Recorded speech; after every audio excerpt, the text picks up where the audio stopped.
Right, I'm nearly back at the Calcut Alpha Pass, which is just around that rise there.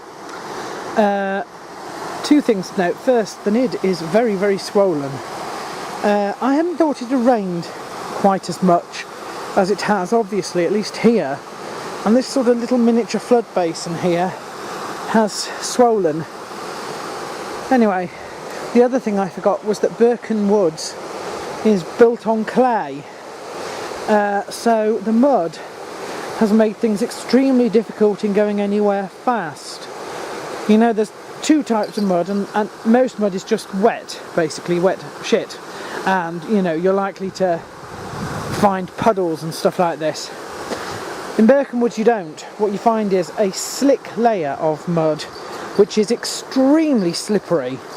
And you have to go very, very carefully, especially around here where, well, not this bit's not too bad, but some of the bits in the woods, you're sort of walking across precarious bits where, should you slip, you'd probably end up in there, in the River Nid. As I didn't want to do that, I've had to take it a little bit slower than I wanted, but we're almost there now, and I still have about an hour and a half in which I've got to make it from Mother Shipton's, which is just along there, to Starbeck via the Forest Lane Head, hopefully. So ahead of us and to the right, which is the east, is Lowbridge, and so in front of us, over the road, Mother Shipton's cave. And so supposedly, if we turn left here, walk across the road, walk up, we should find behind Mother Shipton's, or rather to the west of it, that side, another footpath. That should be the start of our journey towards Starbeck via Forest Lane Head. Found it.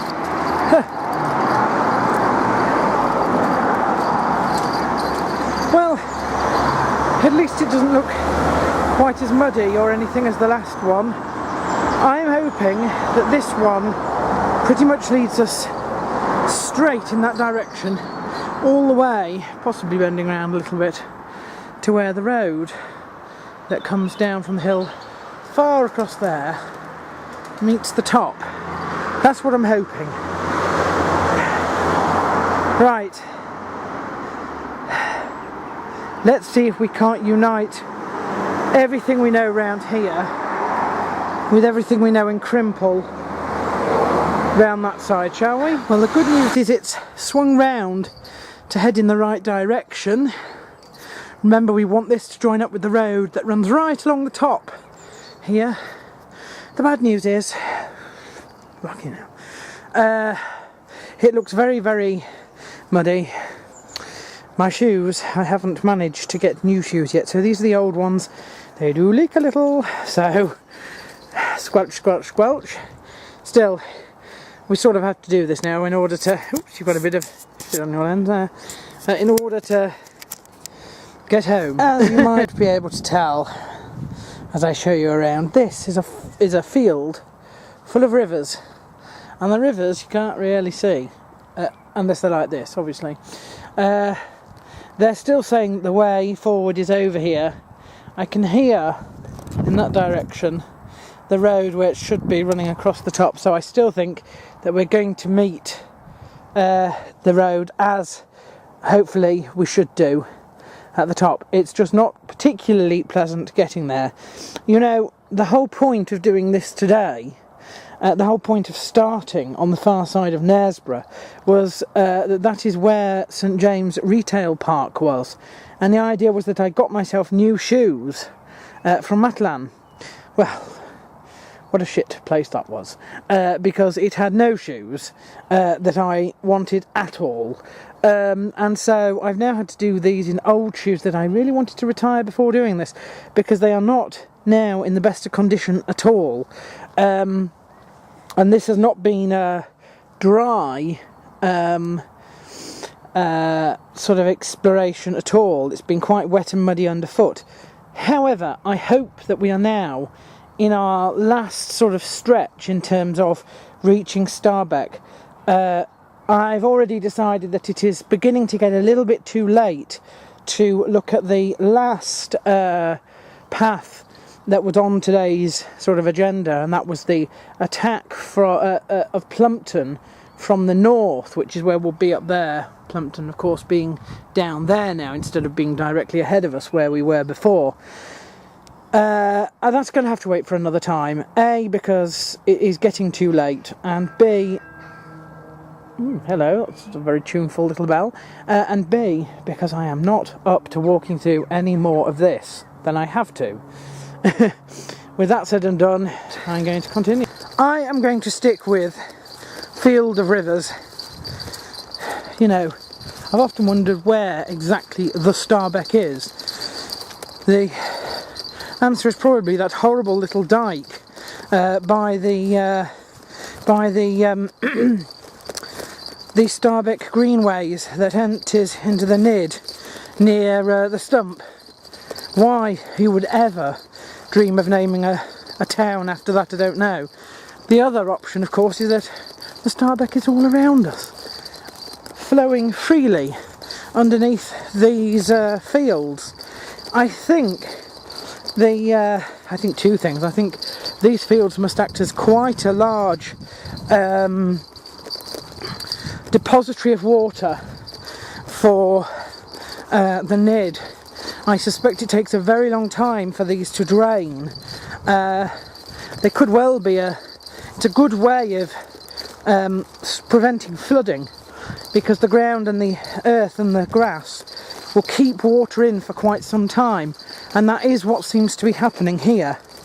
I think the technical name for this area is Forest Moor, because I think Forest Moor Nurseries is in a building across that second field over there, which is where we appear to be going if the signpost at the bottom here leads us in the right direction.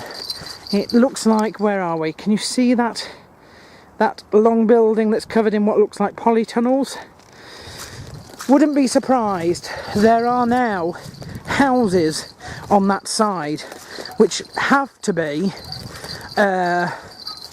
they have to be where the woodlands, the Oatlands area meets Starbeck. That just has to be.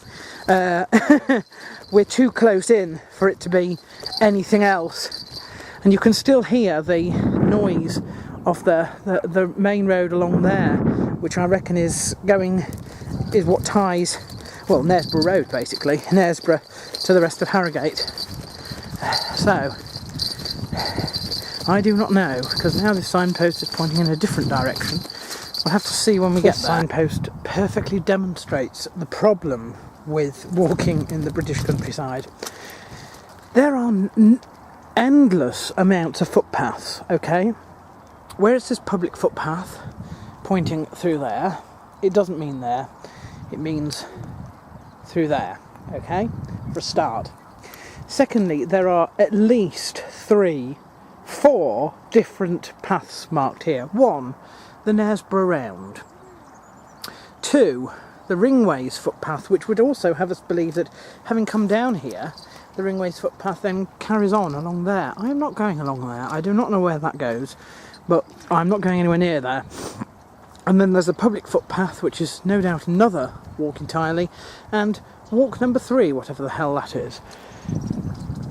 Basically, I'm now going to head along here, because I reckon that this, at the bottom here, leads us back out onto the road. In fact, I'm almost certain I saw the railway running along here somewhere as well, which is a good sign, because the railway runs straight through Starbeck, and I know that our entrance back onto Forest Lane Head is probably before the Starbeck crossing. So I reckon we need to go along to the end of this field, and I reckon we shall know roughly where we are then. I hope so. I do hope so. So let's crack on.